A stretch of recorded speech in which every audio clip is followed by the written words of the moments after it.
ગુજરાત પ્રદેશ કોંગ્રેસ સમિતિના પ્રમુખ શ્રી શક્તિસિંહ ગોહિલના સૂચનથી તારીખ 27 મે સોમવાર આજે રોજ રાજકોટ ગેમિંગ ઝોનમાં થયેલી દુર્ઘટના અને 24 નિર્દોષ નાગરિકોને શ્રદ્ધાંજલિ આપવાનો કાર્યક્રમ સાંજે 7 કલાકે ગાંધીનગર ગૃહ ખાતે રાખવામાં આવ્યો હતો।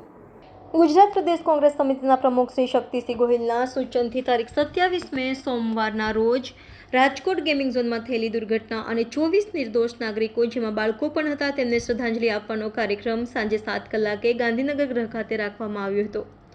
શ્રદ્ધાંજલિ કાર્યક્રમમાં ગુજરાત પ્રદેશ ઉપાધ્યક્ષ ભીખાભાઈ રબારી, વડોદરા જિલ્લા કોંગ્રેસ સમિતિના પ્રમુખ જશવાલસિંહ પડિયાર, વિરોધ પક્ષના નેતા અમીર રાવત, પૂર્વ વિપક્ષના નેતા અને કાઉન્સિલર ચંદ્રકાંત શ્રીવાસ્તવ, કાઉન્સિલર બાળુભાઈ સુરવે, જહાં ભરવાડ અને વડોદરા શહેર અને જિલ્લા સમિતિના કાર્યકર્તાઓ જોડાયા હતા।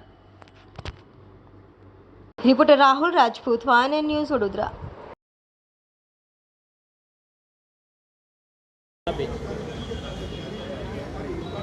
ગુજરાતમાં 24 મે સુરત ખાતે તક્ષશિલામાં એક ઘટના થઈ। 4 વર્ષ પહેલાં આ ઘટના થઈ હતી, હજી સુધી એનો ન્યાય નથી મળ્યો।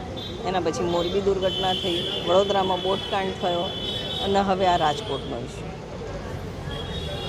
તમામમાં મોડસ ઓપરેન્ડી જોશો તો કમાવાની લાયમાં લોકોને ફાયદો કરાવવામાં તંત્ર આંખ આડા કાન કરે છે, ભ્રષ્ટાચાર થાય છે, બચાવવાના પ્રયત્ન થાય છે। દુર્ઘટના પછી તમામ લોકો 2 દિવસ તો શ્રદ્ધાંજલિના કાર્યક્રમો કરે છે, બધા મોટા નેતાઓ આવીને શોકની લાગણી વ્યક્ત કરતા હોય છે।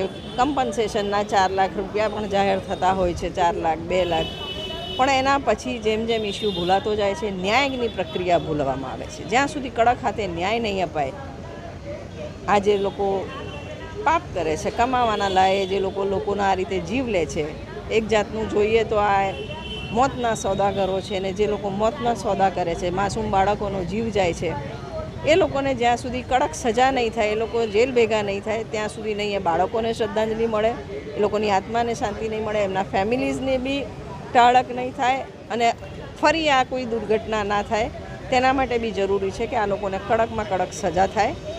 માનવવધ કર્યું છે તો માનવવધનો ગુનો તેમના પર લાગે, જવાબદાર અધિકારી હોય। જે રીતે મોરબીમાં કોર્પોરેશન સુપરસીડ થઈ હતી એ રીતે રાજકોટમાં મ્યુનિસિપલ કોર્પોરેશન સુપરસીડ થવી જોઈએ। મ્યુનિસિપલ કમિશનરની સીધી જવાબદારી દેખાય છે, પણ જે એક્શન લેવાય છે એ નાના કર્મચારીઓ લેવાય છે। ચીફ ફાયર ઓફિસર પર નથી લેવાય, ટાઉન પ્લાનર પર નથી લેવાય, મ્યુનિસિપલ કમિશનર પર નથી લેવાય। આ તમામ લોકો પર બી સજા થવી જોઈએ એવી અમારી ડિમાન્ડ છે। ન્યાયની પ્રક્રિયા તટસ્થ થવી જોઈએ, જેથી કરીને દાખલો બેસાડાય એવી સજા બી થવી જોઈએ, જેથી ફરી આ દુર્ઘટના ના થાય। માનવ જીવન એ અમૂલ્ય છે, જેનો કોઈ મોલ ના હોય શકે। આજે જે આ ઘટના રાજકોટમાં બની છે, નાના ભૂલકાઓ સહિત એમના માતા પિતાએ ઘણાએ લોકોએ 30 કરતાં વધારે લોકોએ આ ઘટનામાં જીવ ગુમાવ્યા છે। આવી જે બનાવો બને છે, વારંવાર જે બનાવો બને છે, એ તક્ષશિલાનો બનાવ હોય, મોરબી ઝૂલતો પુલનો જે બનાવ હતો, આપણે વડોદરાનો હરણી બોટકાંડનો જે બનાવ હતો, આ તમામ લોકો પણ ગઈકાલે ને 2 દિવસમાં એ લોકો પણ બહાર આવ્યા કે આજે આટલો સમય થયો છે, અમને પણ ન્યાય મળ્યો નથી। તો આની આ જ પરિસ્થિતિ છેલ્લા 2-5 વર્ષથી ચાલી રહી છે। ગુનેગારો જે છે, જે લોકો આવું જેના પાપે નિર્દોષ અને માસૂમ લોકોના જીવ જાય છે, એવા લોકોને હજુ સુધી સજાઓ મળી નથી ને કંઈક જામીન પર છૂટીને નીકળી જાય છે। તો ખાસ કરીને આમાં જે આ બનાવ બને છે એની પાછળ કંઈક ને કંઈક રીતે જે તપાસવાની જવાબદારી તંત્રની હોય છે ને સત્તાધીશોની હોય છે। તો આવા જે પરમિશનો આપવામાં આવે છે, શું એની પહેલાં તપાસવામાં નથી આવતું? તપાસ્યા વગર જ પરમિશનો આપી દીધી છે? આ તમામ બાબતો લઈને આ શંકાના દાયરામાં છે। એટલે ચોક્કસપણે એવું કહી શકાય કે હપ્તાખોરીની જે સિસ્ટમ છે એના લીધે જ આજે આવા બનાવો ને આ દુર્ઘટનાઓ બને છે।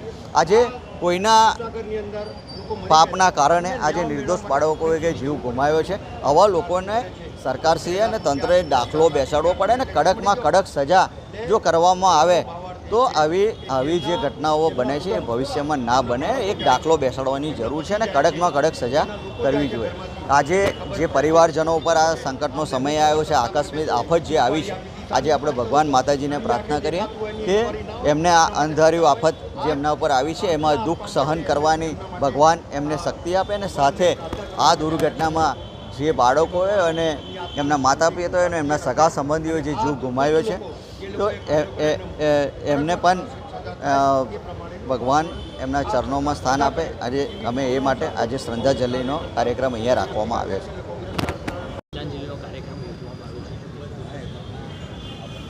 કોંગ્રેસ પાર્ટીના પ્રમુખભાઈ શક્તિસિંહ અને વિરોધ પક્ષના નેતાભાઈ અમિતભાઈ ચાવડાએ શ્રદ્ધાંજલિનો કાર્યક્રમ આખા ગુજરાતમાં કોંગ્રેસ પાર્ટીના લોકોને કીધું છે અને અમે લોકોએ આમે નક્કી કરેલું કે આજે શ્રદ્ધાંજલિનો કાર્યક્રમ કરવાનો છે.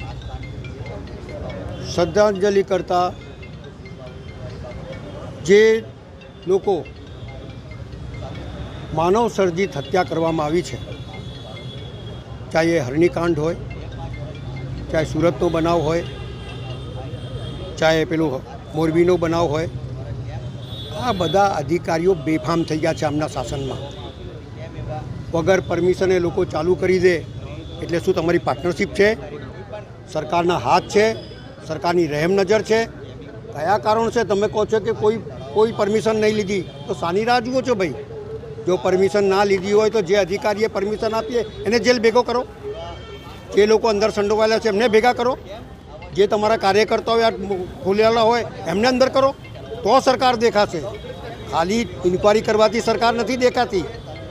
2 લાખ રૂપિયા સેન્ટ્રલ ગવર્મેન્ટમાંથી આપી દીધા, 4 લાખ અહીંયાથી આપી દીધા, એટલે 6 લાખ રૂપિયાનું માણસની જીવની કિંમત છે. આ સરકાર ચલાવો છો કે લોકોને હેરાન કરો છો? આ તમામ બાબત એને લઈને કોંગ્રેસ પાર્ટી શ્રદ્ધાંજલિનો કાર્યક્રમ રાખે છે. શ્રદ્ધાંજલિ કરતાં અમે શ્રદ્ધાંજલિ તો આપીએ જ છે, સાથે સાથે ઇન્કવાયરી માંગીએ છીએ, સાથે સાથે લોકોને જે લોકોએ આ ગુનેગારો છે એમને સજા માંગીએ છીએ અને ગુજરાતના તમામ નાગરિકોને અને વડોદરા શહેરના તમામ લોકો જેને સ્પર્શ થાય છે કે આ લોકો માનવ સર્જિત હત્યા કરી રહ્યા છે, ત્યારે બધાએ ભેગા થવું જોઈએ. આ સરકાર ઉપર પ્રેશર કરવું જોઈએ, એમને વળતર સારામાં સારું મળે, જે મરી ગયા છે એમને ન્યાય મળે અને કડકમાં કડક સજા થાય, ત્યારે જ સાચી શ્રદ્ધાંજલિ હશે એવું મારું સ્પષ્ટ માનવું છે. એ જ અભ્યર્થના. Subscribe now and press the bell icon. Never miss an update.